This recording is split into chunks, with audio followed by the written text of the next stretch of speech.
You guys still in the room. I'm so excited to introduce Travis in a second. So, you guys probably heard him talking on the panel about not single-family homes, and that's actually why he's here. So, I connected with Travis about 2 years ago now. Met him through a mastermind, some really sharp people in the room, and what immediately stood out to me was time after time after time when all these big deals and these big names and these people were being mentioned, somehow this guy Travis kept coming up.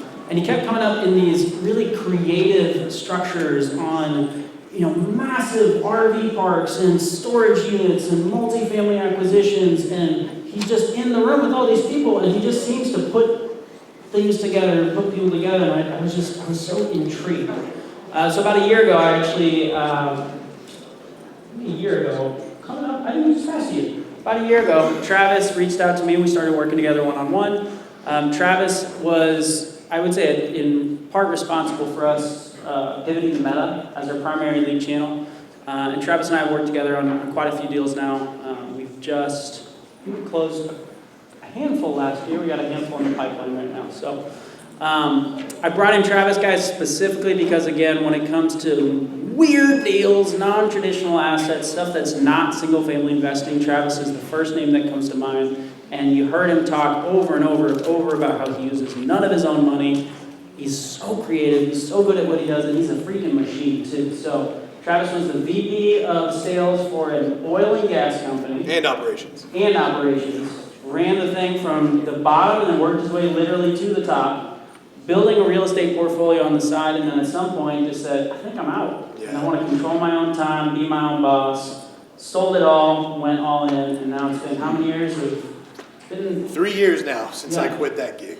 Yeah, you've just been crushing it. Yeah. So, I'm so grateful you came out, man. Thanks for coming all the way from San Antonio. Y'all give it up for Travis. Whoa! I got 3 mics. Yes. Y'all hear me? Cool. Very nice to be here. Never been to Columbia, Missouri. This is awesome. All right, we'll get rolling. And I'll tell you my story so you know why I'm so creative. Maybe some of you will resonate, maybe some of you won't. Make this interactive. If you have a question, raise your hand. Cool. All right, why do most deals die? And if you're new, you might not know what I'm talking about yet. I'll explain. All right, price rarely kills deals. You heard Daniel say that I was vice president of oil company, sales, all this stuff. In our business, price isn't motivation, right? You want to ask how much somebody wants, but you want to get off of that question.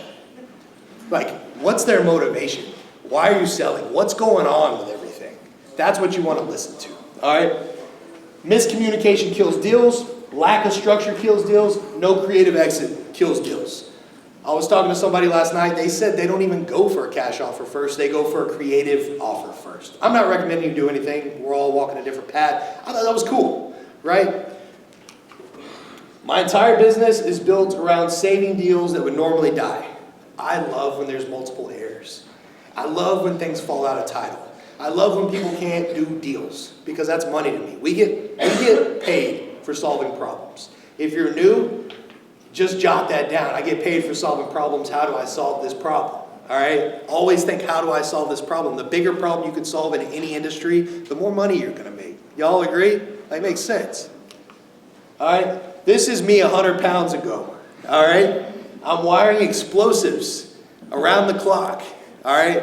A guy that started out driving big trucks, big 18-wheelers, full of explosives, wireline equipment, downhole imagery stuff, no education, turned to an explosives engineer, never went to college. Well, wait, I got kicked out. Field taught, all right? Vice president of oil and gas company for over 12 years. All right, that's me wiring explosives around the clock. All those things behind me are explosives. I'm there jamming them in like metal tubes and wiring them just 24 hours a day, round the clock, round the clock. 3 years ago, I quit to pursue full-time real estate investing. Now, I've been in the game since I was 18. All right, I started out as a loan officer before you had to have a license to be a loan officer. Yeah, I was part of the crash.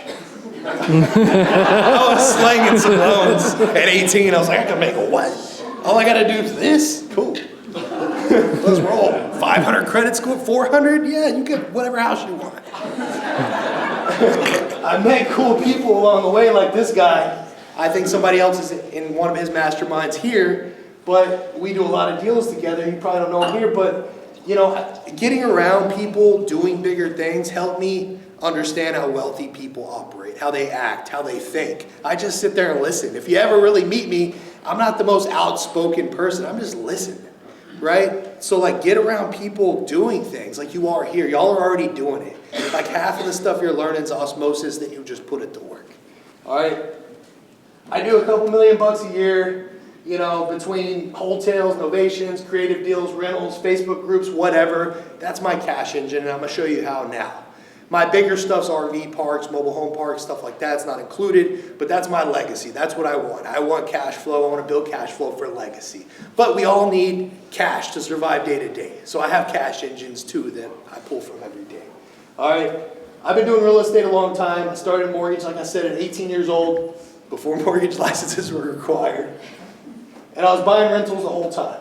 All right. Like while I was in oilfield, I was making good money, even driving trucks. Like you pay me $10 an hour, I can work how many hours? As many as you want. I'm like, hell yeah, I don't need to sleep. Let's roll. And I was buying houses. I don't know if I was buying them right, wrong. I was just putting all my money there. All right, I didn't need the money, so I bought probably 50 houses, right, while I was in the oil field early on. And I quit my job 3 years ago. And that's when I really started my investing business. The reason I said this is I could say, hey, I've been doing this since I was 18. But really, intentionality is the number one thing I think people miss. Right? Yeah, I have been doing this a long time, but I got intentional probably 3 years ago. I burned the boats. I was like, you know what? This high-paying VP job, I'm quitting. And I went in, funny story, and I was like, hey, boss, I got to quit. And they're like, what? And they're like, no. And they're like, well, can we pay you 10 grand a month just to answer your phone? And I'm like, yeah. I had that gig for a year. That's how good I was at the job. I was one of the top people in the world at what I did. So it was hard. I was irreplaceable at the time. All right. I was just tinkering before. I wasn't intentional. And I was just trying things, seeing what stuck, right? And getting experience. I think experience is going to be your number one tool in here. Like Deal Machine was on earlier. Said make calls. Get aggressive making calls. Get experience. Sounds stupid, looks stupid. That's your number one tool, all right? This is me. Now, this is a funny picture, okay? But I had to put it because well, first I'm going to say Scott was here. I started with mail, all right? And I'll explain the picture in a minute. I started with mail when I started on the investment side, on the acquisition side, when I started building like a wholesale team. And we hit $1 million, or we hit $1 million our first year. All right, but then I get hit with $1 million divorce. And I say I got hit, I was in the oil field, I wasn't, like we just grew apart. It was cool. But I had to pay $1 million. I didn't have $1 million, right? So I said, how can people are house hacking? I got to move out of this house. I'm a mobile home park hack. So I bought a mobile home park and I moved into it and I didn't tell anybody that I owned it. This is me in front of my unit.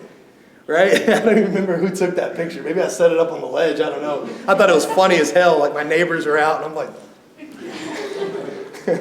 But I needed to live, so I hacked my living expenses by moving to the park. And here I am in front of a cabin 100 pounds ago. Cool story about this park is Daniel really wanted me to preface creative and like parks and something different than single family. I've done my share of it. Well, what's cool about this park is I bought this for $750,000 on a seller finance deal. The owner wanted $1.5 million. I was like, just meet me in person. We kicked the can, ended up getting for $750,000. He held paper. I did a lease option, don't get in the weeds, whatever. I paid him 10 grand a month. That's what the park was bringing in. I said, anything more, I'm gonna keep it. I'll pay you the 10 grand a month.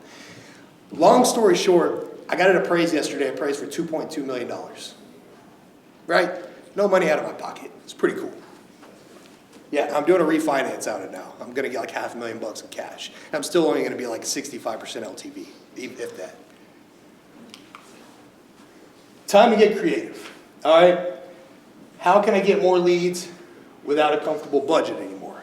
So I just told you I had this $1 million divorce. I solved my housing issue. Now I'm getting, like, I don't have to pay to live. Other people are doing that. Sorry, I'm throwing the mic everywhere. Relationships, structure, execution. All right? How do I close deals? I'm gonna go tell you some of the single family stuff too, but I'll breeze over it because I know that we're doing a lot of park stuff. But I think it's important because this is my brand. You know who I am, why I'm doing it, why I started getting creative. I couldn't afford mail anymore. I was spending $20,000 a month when I started my wholesaling company. I had a funding partner, just like I buy stuff now. Talked a billionaire into giving me $20,000 a month for mail. I'm like, hey, I can rattle my cage all day long. I'll get deals. Hell yeah, cool, done. All right, so money should not be your worry when you're doing this. It should not even come top of mind. I was talking to somebody earlier about a park, and she's like, well, thinking about money and where to get it, don't think about that. Emotions cloud our judgment, all right? Find the deal, ain't the deal. It doesn't matter if it's single family, multifamily, it doesn't matter. All right, where my deals actually come from. JV referrals, social media operators, event leads, mailer marketing. Whenever I went up the deal machine earlier, I said, hey, if anybody gets somebody on the phone, I'll help close them, right? I make money that way, right? When I'm at events, I'm like, I'll help close them, because what happens? They don't know what to do after that. Social media, I made a post with Daniel earlier, right? Like, I'm at the Como Mastermind. Let people know what you're doing. Even if you're shy, you don't believe in social media, post once or twice a day, it'll change your life, all right? You'll make a lot of money if you do that. Let people get to know you, the real you. And you're gonna have family members, friends, they might disown you, great. Because what are you doing when you watch TV? You don't like the channel? You find another channel. They can find another channel. The people that support you, they'll support you. Average deal size, I would say our average deal size is 17K, and that's all JV stuff. All right, yeah, we do bigger deals, we have bigger licks. I can tell you all the big deals we've done, but our average deal size, probably 17 grand. All right, if you only close 2 deals per month at an average of 17 grand, that's 400K per year with almost no marketing spend. Yeah? What's JV? Joint venture. Thank you. Let me give you an example to go further. All right? You get a lead on the phone, right? What's your name? Dave. Dave, I really want to sell my house. I have to sell my house. I need to sell my house. Not I want to sell my house. What are you going to give me? I need to sell my house. Cool. How much you want? 100,000. What do you got going on? Blah, blah, blah. Travis, tap me in. All right, cool. We're putting this under contract, sending you my TC, blah, blah, blah. All right, now we're going to dispo it for you. All right, I'm going to find you the buyer too. And you're going to get 50%. That's my business. All right? Okay. We're partners. All right? You got them on the phone, I close them. I do what I do good, you did what you did. When a deal isn't a wholesale, price above median buyer range, rural with no comp, seller wants retail, contract price too high. We do novations, wholesales, done plenty with Daniel. Those are usually the deals people send me. If there's multiple heirs, they fall out of title, that's where investors really need to be looking, right? You can, in a lot of states, you can buy interest from people. We do that all the time. You could buy one person's interest, you could wholesale it to the other person, you could buy 3 people's interest and force the last one to move out. Really big spreads. We do stuff like that. All right, this is a post that I made, and this is a big part of my presentation. If you don't get too much out of my talk today, is like post more. All right, this dude sent me a DM, never closed a deal, put 11 deals under contract, and he reached out to me. He's like, I've been seeing your posts. I need to make money. I quit my job. I need to make money. Sends me a deal. I get on the phone with the seller. We get a 40K reduction. We get him to the finish line. All right, all because he reached out from my post. All right, he saw me online. Most deals don't die because of price. They die because of poor communication, lack of follows, no creative structure. All right, Scott talked about that earlier. You turn mail on. If you've got money to turn mail on, highly recommend it, right? I like mail. But the thing is most people don't have a follow-up sequence. They want quick money. They're like, this seller sucks, this lead sucks, this lead sucks. And they don't realize that lead's great in 6 months. That's why consistency is your friend here. How that guy find me? I post multiple times per day on social media, on my page. Give value, get value. That's my rule. All right? Give, maybe take. Right? If any of y'all do this right now, you're going to get, somebody asked about money lenders. If you put right now, who wants to invest in a real estate deal with me on your social media page? Like I would do it right now. If you're serious about getting money, who wants to invest in a deal with me on real estate? You'll get people sending you messages. Even if you don't think you will. You'll get people responding. My operating model, relationships, problem, structure, close. I don't chase deals. I position myself to receive them. Somebody in the room earlier came up and said, I have 2 mobile home parks, I want a contract. They came to me, right? Because I'm talking about mobile home parks. That's what's gonna happen to you. And that's how I get a lot of my deals. Yeah, they don't come to me as deals most of the time. I have to structure them. And if you remember anything, there's no rules, just as long as it's lawful. All right? Like, find out what the true motivation is and see how you can meet that person in the middle to make a deal. You got to make a win-win. And just remember, nobody is going to, are you going to sell your house for half off? If you have a park, you're going to sell it for half off? Hell no. What if you meet me and there's some instance that maybe we can work a deal because you want something else? Like, there's always a deal to be made, all right, if somebody really needs to sell. Why JVs changed everything for me. 50% of a deal beats 100% of nothing. All right? I close a lot of deals. I help a lot of people close deals. And a lot of people don't know what to do. They don't know what they don't know, right? A lot of people in here might be new. A lot of people might be experienced. Either one knows what I'm talking about. All right, deal type number 1. I'm going to skim over the seller finance. I know y'all heard about novation, so I'll just skim over real quick. But someone wants retail, needs flexibility, set expectations clearly. I do want to mention something though. I don't know who the hell I was talking to last night about these, but we had 2 different processes. But anyways, we list a lot of properties on the MLS, right? We use attorney fact, list them on the MLS. I've already heard about novation, so I'm going to skim over it. But we'll do 50, 60K licks on these a lot of times, and I'll split 50-50. This one was in PA, actually. Deal type 2, this is my favorite, house stuff. I don't flip. I buy and resell. We might sweep the floors. Hence why I have a group called Hotels. I was like, how do I get more deals without doing more work? Without, of course, I've got to pour into people, a community. I'm not pitching my deal, but I'm just telling you how my brain works. I'll fund their deal and we split it 50-50. So we buy a lot of deals that, it says light value add, but we do nothing but sweep the floors. And buy and resell. 30K is our minimum profit on a hotel. I don't flip. I'll buy and resell if I can make 30K pretty quick. There's a new build we just did it on. Deal type 3, JV deals. All right, partner instead of compete. You asked what a JV was. Save dead deals, preserve relationships. What do you think happens whenever you help people one time? They remember you, right? You get to help them again and again and again. If you're a real estate agent here, which there's a lot, what's your biggest lead source? Referrals. Right? What do you think on the investment side your biggest lead source is? Your best lead source? It's referrals.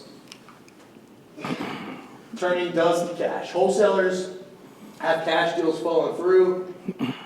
Can you get a referral? I get referrals on all, whether it's a listing, creative, whatever. I'm there to have a second set of eyes to help them out.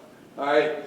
Can you buy it for a hotel? A lot of people never done a hotel. Who's ever bought a property and automatically resold it for $30,000? It's awesome. There's a few. Not a lot. You know, there's not a ton.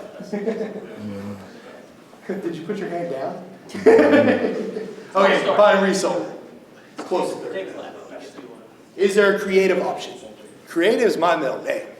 All right, like that's how I operate, and I think it's super important to operate that way. To like super creative, right? Like maybe it's a low interest rate. Maybe we get in for this. Maybe you want this. Like hear them out.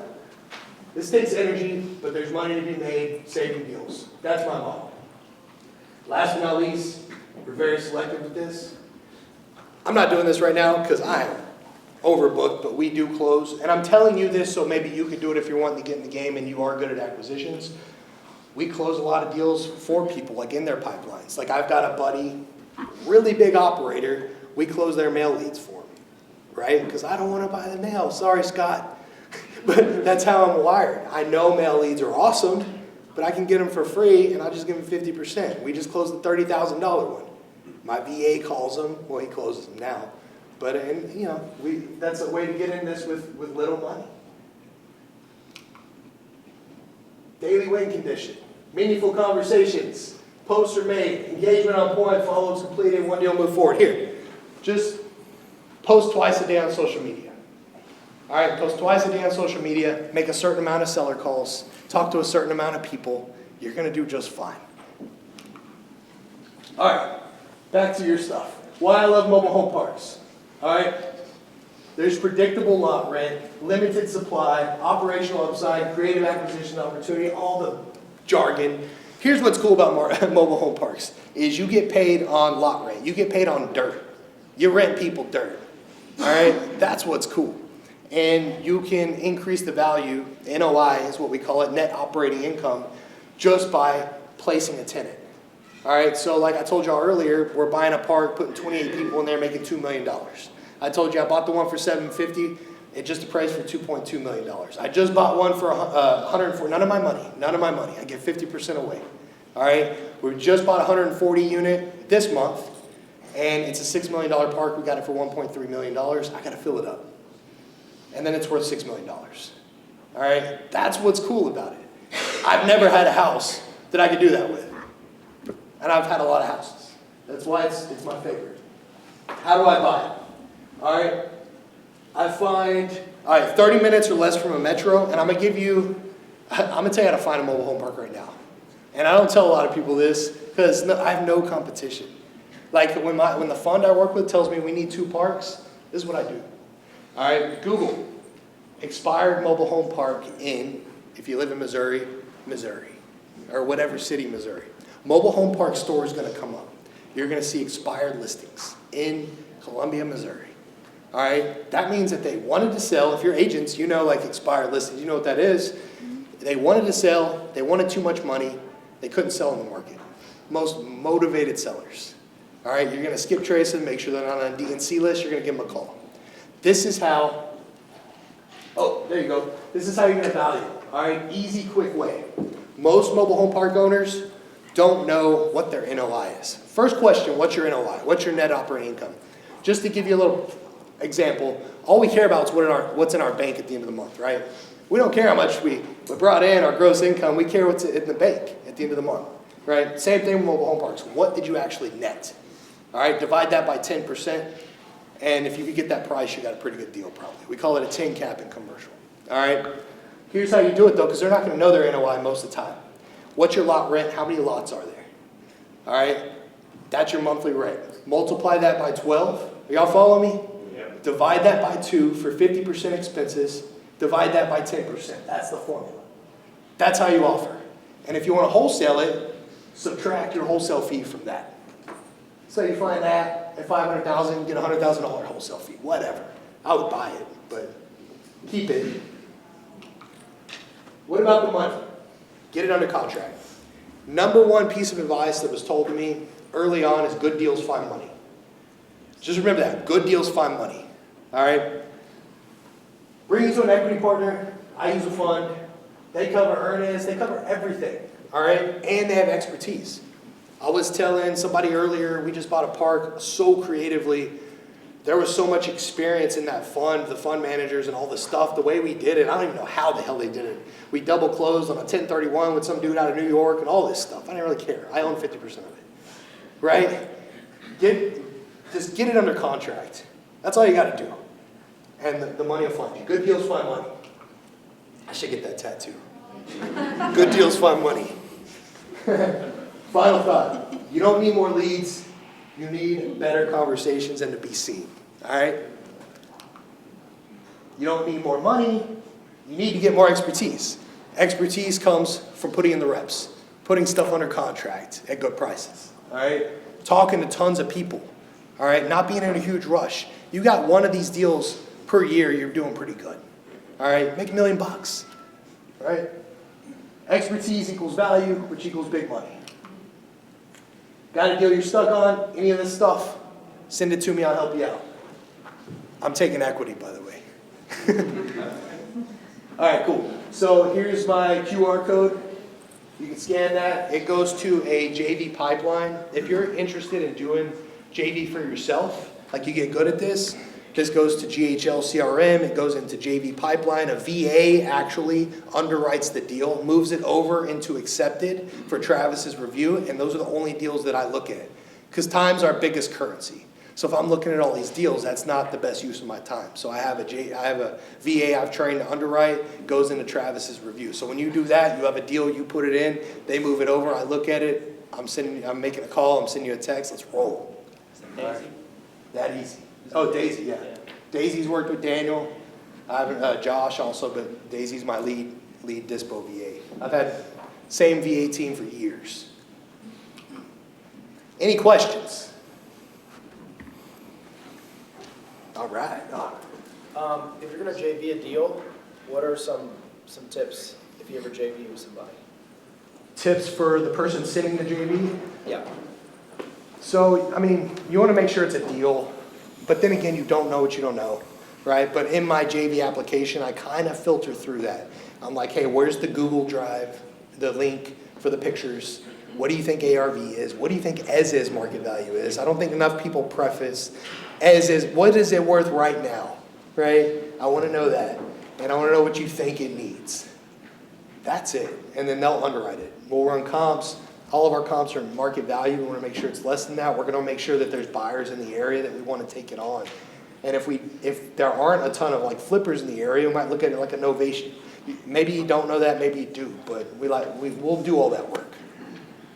In a market where there's a lot of like competition, you'll have people who don't know what they're doing offering way above, and it gets the seller in it. What do you like to do to actually get them to come down? So a lot of times, like that one kid that I showed the slide of, he had it like 40 grand high. And I was like, bro. But I mean, he needed to make money. He's got 11 deals and he's trying. The kid, he's hungry. He just don't know what he's doing. And I was like, look, set up an appointment. Let's call the seller. And I'm like, I didn't start with the seller like, hey, we got to be 40 grand less. I'm like, what do you want, bro? My wife did this, she left, and all this stuff, right? I get the whole story. And I'm like, what do you need? Well, bro, I only owe 75 grand. Okay, we're under contract for like 250. I'm like, cool. What do you need in your pocket right now? Well, I need like 100 grand. I'm like, cool. You know what I mean? Like, that's the conversation, right? It's like, what do you need? And then I'm going to get them down if I can. I'm not like magic, but like, I feel like if there's a need, he needed to sell. I'm looking for people that need to sell. If they need to sell, I didn't do my job if I don't get them there. What does that say? 5 minutes. Oh, 5 minutes. 5 minutes. Does that make sense? It does, but still, so there's like people that are like, well, that guy offered this, and you can ask like, well, you think they're gonna perform? I think it's a thing of also building enough good rapport that they trust that you sound better than the other guy. Yeah. But I was kind of asking what you do. I think experience, like you said, like you know how big tonality is. Like if I get on the phone after that kid that's real shaky and didn't really know what he's doing, like he's probably gonna feel warm and fuzzy. And he's probably like, why the hell did I sign with this dude? You know, and then I'm gonna get on the phone and I might make him feel better. Maybe I won't. Maybe he'll be like, this dude, I don't like him, he talks too much. I don't know, but to answer your question, I think just you know, find motivation. That's all this is about, you know, and educate. So, going off that education piece, how are you educating homeowners on their current value of their home with current market conditions and repairs and stuff like that? It depends what the exit strategy is, but I'm pretty straight shooter. Like if you watch any of my content, I'm not like pulling the wool over anybody's eyes. What do you want? How much do you need in your pocket? Can I help you? All right, I got to make money. They got to make money. I'm not going to tell them I got to make money. But like, just like I told you that example, it's like the dude was hell-bent on $250,000, but he needs $100,000 in his pocket and he owes $75,000 or whatever it is. It's like, that's a big difference, right? And sometimes, you know, I really want to hone in on their motivation. That's the biggest piece of advice I give is just like, get off a price. Like, what do you need? Why? You know, they know you got to make money. You're on the phone for a reason. Same with park owners. You know, we're $1 million off on this one I'm buying now. $1 million, right? I'm like, no, you're gonna meet with me. I'm like, why y'all selling this? Well, it's a badass park. Let's walk around. Number one. I'm like, cool. Why are you selling it? Why didn't it sell in the market? Oh, well, you know, Lennar moved in behind us. They paid us $1 million for the land. We actually bought this $1 million too high. I'm like, you got your money back? Yeah. Why don't you get out, bro? Like, let me in. I eat it that day. $1 million discount. So, yeah, this is motivation.